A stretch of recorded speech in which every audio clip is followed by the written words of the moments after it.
Bonsoir à tous. Soir d'info en seconde partie qui reçoit Monsieur Amadou Sène Niang. Il est expert en décentralisation. Bonsoir Amadou. Bonsoir Binta. Alors ce 23 janvier 2023, un an jour pour jour que les Sénégalais avaient élu leur maire et président de conseils départementaux. Aujourd'hui, à l'heure du bilan, que peut-on retenir? Merci, c'est une question pertinente. Je crois qu'on allait avoir du gâteau ici avec tous les maires du Sénégal parce que de tout le temps, vous m'avez interpellé et bien d'autres personnalités sur la problématique territoriale. Donc les maires devraient venir ici fêter cela. Et soit dit, ces élections de 2022 ont été marquées particulièrement par trois choses. D'abord, c'était la première fois où on élisait les maires au suffrage universel direct.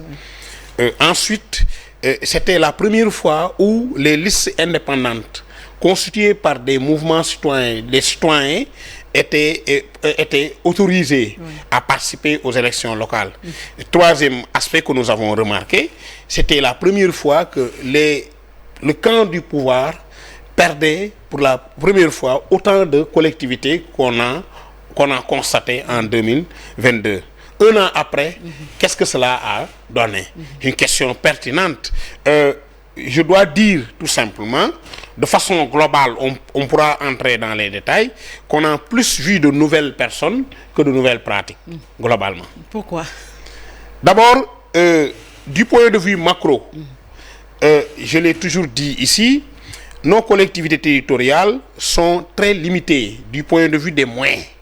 Parce que les moyens financiers, les moyens humains, il n'y a pas de changement entre-temps. Surtout que pour 2022, nous avons constaté, pour le déplorer, la mise à disposition tardive des fonds de dotation entre octobre et novembre. Cela a posé problème. Nous savons tous que les fonds de dotation, les fonds d'équipement, les transferts étatiques globalement permettent la prise en charge des compétences transférées. Il y en a 9. Si ces fonds ne sont pas transférés à temps, il va sans dire que leur prise en charge pose problème. L'autre problématique qui peut être notée, c'est lié un peu au cadre humain. Au cadre humain, les collectivités territoriales restent gérées au plan administratif par un personnel au statut précaire. Il n'y a pas jusqu'à présent une attirance des diplômés dans tous les métiers territoriaux vers les collectivités territoriales. Et cela pose problème. Certaines communes disposent que 2 ou 3 agents qui n'ont même pas été formés comme cela se doit. C'est des enseignants qu'on reconvertit. Malgré la mise en place de la fonction publique locale, ça n'a rien changé. Qui a été voté depuis 2013, mais malheureusement, de 2011, mais malheureusement, qui peine à être appliquée, mise en œuvre au niveau territorial. Étant entendu que jusqu'à présent, on constate que l'État veuille faire supporter le coût de cette réforme-là aux collectivités territoriales qui n'en ont pas les moyens. Mais justement, Amadou Sène Niang, j'ai comme l'impression que j'entends toujours la même chose quand on parle des collectivités territoriales, l'absence de moyens. Jusqu'à quand va-t-on continuer à laisser les collectivités territoriales, même si ce sont des démembrements de l'État, entre les mains de l'État central? Les fonds de dotation, fonds de concours, jusqu'à quand? Oui. Et vous savez, le meilleur gouvernement est le gouvernement qui gouverne le moins. C'est-à-dire, tant que l'État continue à penser qu'en ayant à sa disposition autant de moyens financiers qu'il pourra régler les problèmes du Sénégal, à la base, l'État se trompe. On peut donner 1000 exemples. Il faudrait que l'on comprenne que pour permettre une bonne gouvernance de ce pays de façon globale, il faut davantage doter les collectivités territoriales de compétences sur tous les domaines basiques, leur doter en plus de cela de moyens financiers consistants et leur mettre à leur disposition ou recruter autant de personnel compétent que nécessaire au niveau local.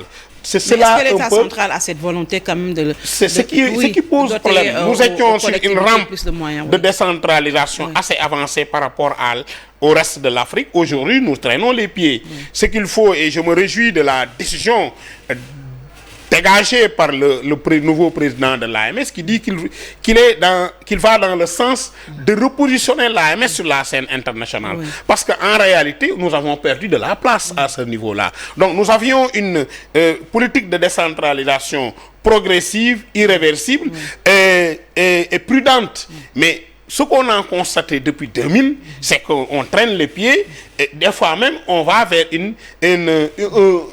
le retour des acquis vers l'État. La gestion des ordures ménagères, aujourd'hui confiée à la SONAGED, ICG, et un peu...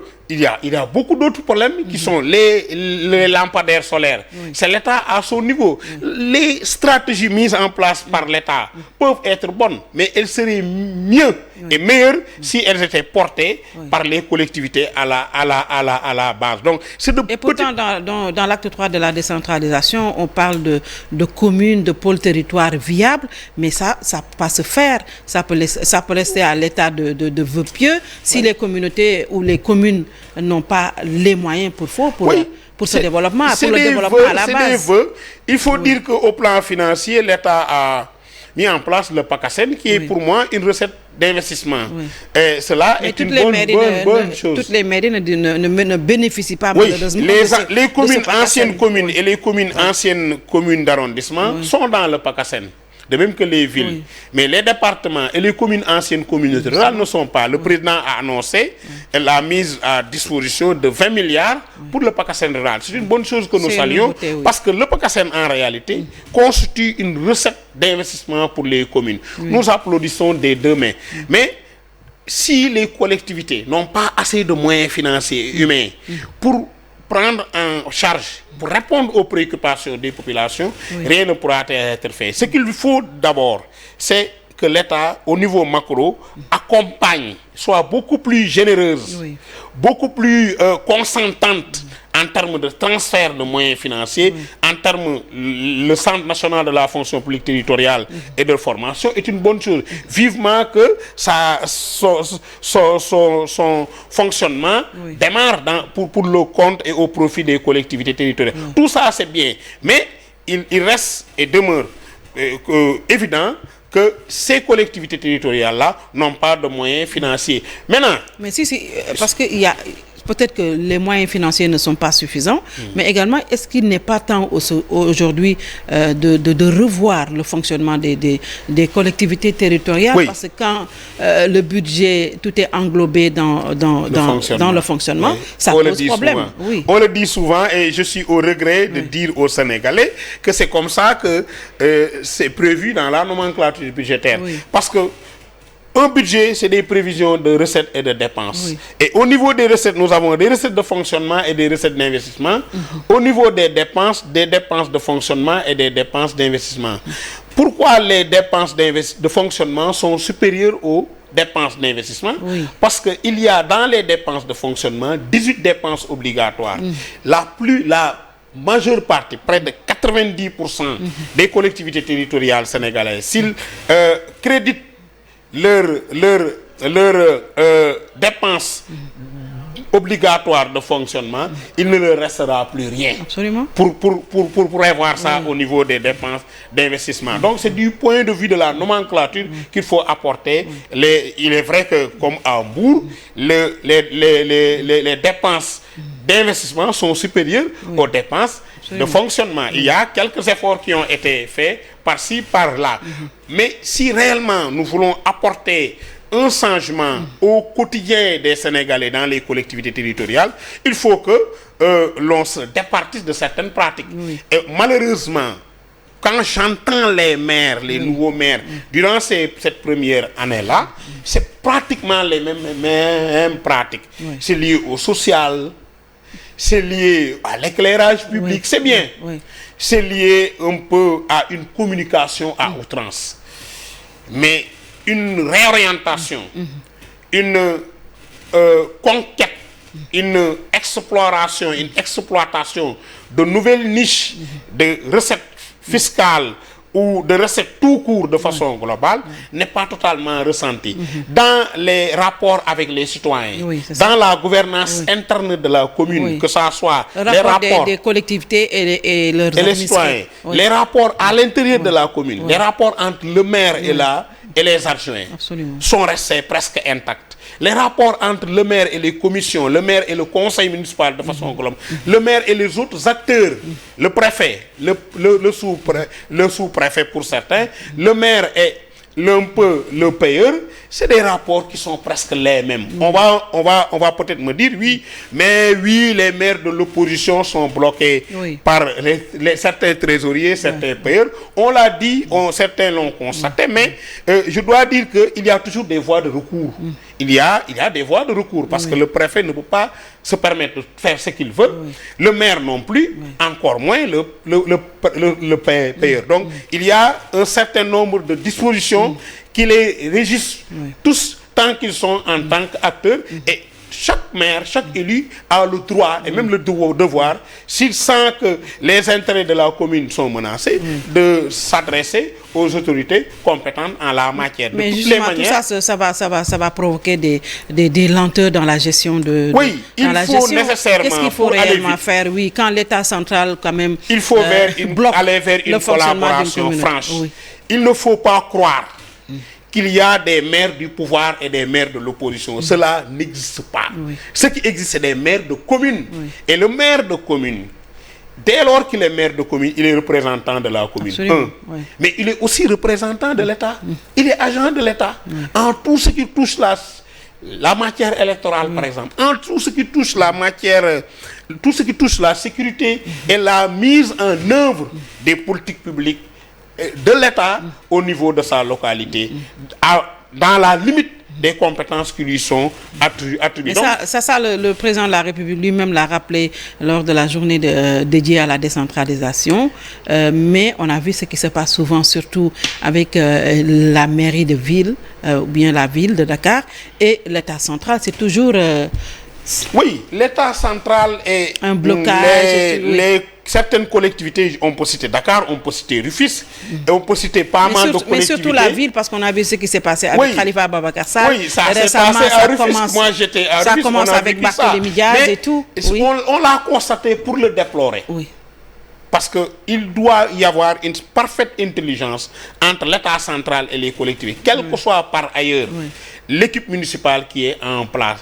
Et parce que le citoyen doit être au début et à la fin de toutes les actions prises par l'État ou par la collectivité territoriale. Et c'est lui seul qui doit être le début, la cause et la finalité de leur action. Nous avons par ailleurs, pour être plus ou moins positif dans une certaine mesure, parce que cette note négative-là, nous la constatons, nous la vivons. Il n'y a pas à pratiquement parler de nouvelles pratiques dignes de ce nom. Quand on parle de changement de nom de rue, ça a existé. Quand on parle de social, ça a existé. Quand on parle de communication avec les citoyens, il y a tendance, elle se développe. Mais Talla rencontrer les Thiessois tous les 100 jours. À la ville de Rufisque, les réunions du conseil municipal retransmises à la radio et dans les réseaux sociaux à chaque réunion. Donc c'est des pratiques qui ont toujours existé. Il faut une réorientation beaucoup plus courageuse. Beaucoup plus courageuse. Et autrement, il faut aussi dans la... Une réorientation beaucoup plus courageuse, c'est-à-dire... aller dans la gouvernance ouverte. C'est-à-dire, comme l'a fait, peut-être je peux le citer, Ngor Dion dans le BAM, toutes les délibérations concernant un village sont remises au chef de village en personne. La loi dit il faut afficher. Il dépasse l'affichage, il va remettre ça au quartier concerné. Et je lui demanderai de remettre ça à tout le monde, s'il le faut. C'est vrai que c'est difficile, mais qu'on remette en même temps à tous les chefs de village, ça ne coûte rien. Cela est fondamental parce que c'est des ruptures consacrées. On peut citer, par exemple, sur la collaboration, je peux citer Pire Ndoye-Ban, votre confrère. Mais il a pu, et on ne le sent pas, mais il est en train de transformer Pire en interrogeant les opportunités qui sont présentes au Sénégal, au niveau de l'ADM, au niveau du PNDL, à tous les niveaux, il va en prospection, qu'ils les connaissent pas, ils sont là pour tous les maires du Sénégal. Parlant de rupture, c'est ce qui manque au niveau des autres collectivités territoriales. Les maires sont là à attendre des moyens venant de l'État central. Il faut être offensif. Mais concernant la coopération décentralisée, quels sont les maires qui sont dans ça? C'est le lieu pour moi de leur dire que l'État les moyens ailleurs. L'État du Sénégal n'a pas que les fonds de dotation à donner aux collectivités. On pense qu'il n'y a que ça.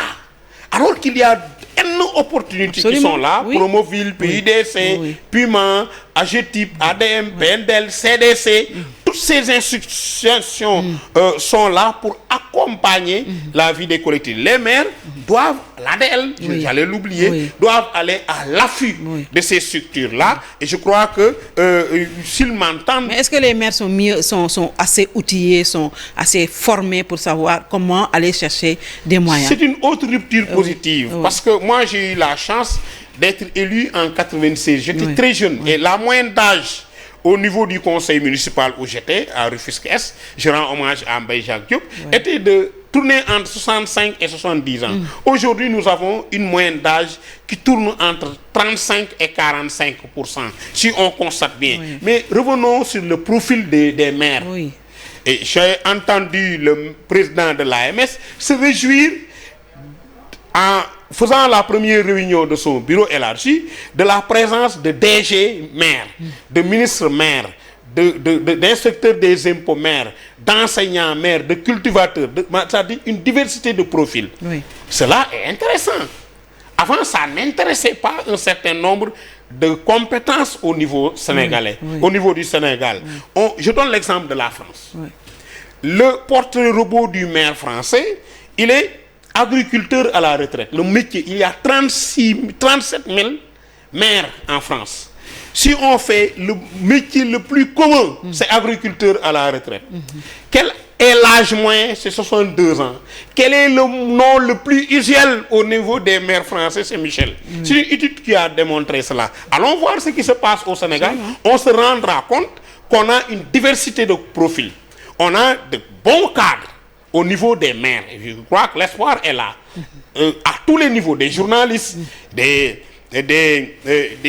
émigrés qui viennent, qui connaissent des pratiques de développement territorial en Europe, aux États-Unis, ailleurs dans le Maghreb, et qui peuvent venir avec ces pratiques-là, des agents, des institutions internationales comme Maguette Wade, comme Serigne Gueye Diop, etc., qui peuvent véritablement, avec leur expérience et leur expertise, apporter un changement. Mais cela n'est pas suffisant. Il faudrait qu'au niveau macro, qu'au niveau du cadre institutionnel, qu'au niveau du cadre financier et du cadre humain, que l'État, justement, accompagne cela, cette dynamique. On pourra, que de cette manière, espérer des changements réels. Il y a, je le dis, je le répète, les mêmes pratiques, mais il y a des échappées belles que je salue, que j'encourage. Et c'est tout ce qui est lié à l'exploration et à l'exploitation de nouvelles recettes, de nouvelles opportunités de financement. Et c'est tout ce qui est lié à la promotion de la gouvernance ouverte. C'est-à-dire une gouvernance ouverte aux citoyens, ouverte à tous les camps. Il ne faudrait pas être majoritaire dans son conseil municipal et écraser la minorité. Cela n'est pas bien. Donc il faut aller dans la gouvernance ouverte et permettre à tous les comportements du conseil municipal, il faut une rupture profonde, de participer à la gestion locale. Et revoir peut-être l'acte 3 de la décentralisation, parce qu'il est dit un peu partout que quand même l'acte 3 est venu quand même un peu ternir tous les acquis de l'acte 2 de la décentralisation. Oui, cet acte 3 n'est pas arrivé à terme dans sa mise en œuvre. Ils avaient annoncé des choses intéressantes, comme la deuxième phase, on nous disait une phase qui va régler les questions financières. Nous l'attendons toujours. On va me dire qu'il y a des véhicules financiers, mais ces véhicules financiers sont conduits par l'État. Tous ces projets et programmes qu'on cite là, c'est conduit par l'État central.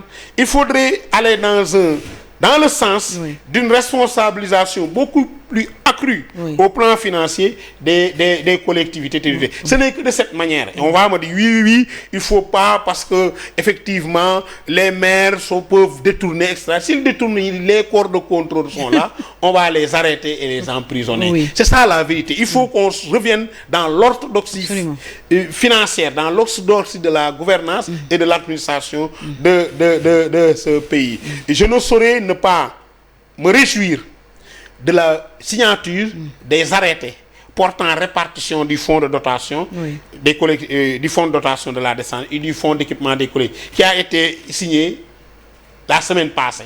L'année passée, et c'est dans le bilan, on a tous déploré la mise à disposition tardive de ces fonds de dotation vers octobre et novembre. Aujourd'hui, le président avait dit au Grand Théâtre, je crois, qu'il ferait tout pour que cela soit disponible avant avril. Nous le félicitons et nous voulons que l'argent soit dans les comptes des communes le plus tôt possible. Ça permettra de régler un certain nombre de problèmes et que les maires aussi versent dans la transparence. Il faudrait aussi que l'AMS soit beaucoup plus présente,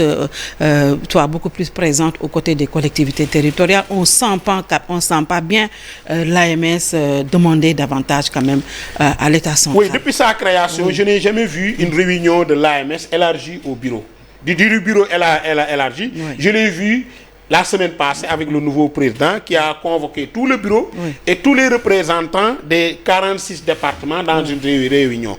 Mais aussi, il y a une nette volonté de ce président d'aller à la rencontre de tous les maires. Parce que, je le dis, je le répète, les élus de l'APR peuvent se réunir dans un réseau. Les élus du PS peuvent le faire. Les élus du PDS peuvent le faire. Les élus de Yewwi peuvent le faire. Ils l'ont déjà fait avec le REL. Oui, mais le REL ne peut pas être à la place de l'AMS. Et moi, j'ai entendu beaucoup de maires qui sont de Yewwi qui me disent qu'ils vont aller à l'AMS. Parce que l'AMS, elle est nationale. Absolument. Elle n'appartient pas à l'APR. Elle n'a pas appartenu au PDS. Elle n'a pas appartenu au PS. Elle ne saurait appartenir à un quelconque parti au pouvoir futur. Cela est net et clair. Ce qu'il faut, c'est qu'il soit uni. On a entendu le président dire que c'est sa seule interlocutrice. Non, mais c'est la vérité. Et au niveau international aussi, c'est la seule structure faîtière qu'on va reconnaître. Donc, les maires qui sont dans d'autres structures peuvent y être, mais qu'ils sachent que l'AMS est nationale et appartient à tout le Sénégal. Et je les invite à le faire. Aller dans une union pour continuer le combat des pionniers. Les Dabidjagne, qu'ils soient encore très longtemps parmi nous, les sous-titrés, les devanciers comme Benjak Diop, Thierno Birahim Ndao, Mamadou Diop, qui ont arraché des acquis à l'État pour asseoir une décentralisation prisée par pas mal de pays de la sous-région.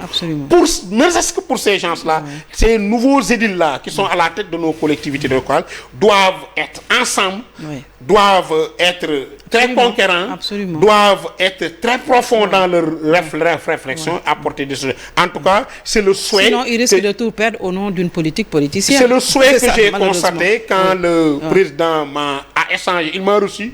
On a échangé le président de l'AMS, M. Oumar Ba, maire de Ndiop. Il s'inscrit dans cette dynamique-là. Moi, je ne le connaissais pas d'Adam et d'Ève. Peut-être qu'on s'est une fois rencontré à Limoges. Mais c'est un homme aujourd'hui qui affiche un engagement réel pour réunir tout le monde, mais pour aller à la conquête de certains acquis au profit des collectivités, pour aller à la conquête, au repositionnement de l'AMS sur la scène internationale. Voilà, merci beaucoup Amadou Sène. Merci Binta. Expert en décentralisation, 1 an pour jour que le Sénégal élisait les maires et les présidents de conseils départementaux. Merci d'avoir suivi. Nous faisions le bilan donc.